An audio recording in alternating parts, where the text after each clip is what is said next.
In 1932, Australia declared war against emus. Yes, you heard that right. Emus.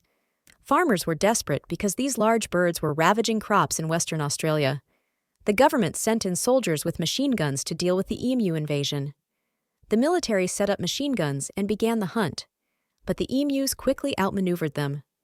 Despite several attempts, the emus proved too elusive, and the military campaign was called off after a few weeks. Yes, the emus actually won the war, and it remains one of history's most bizarre military encounters. Hit that follow button for more surprising history facts.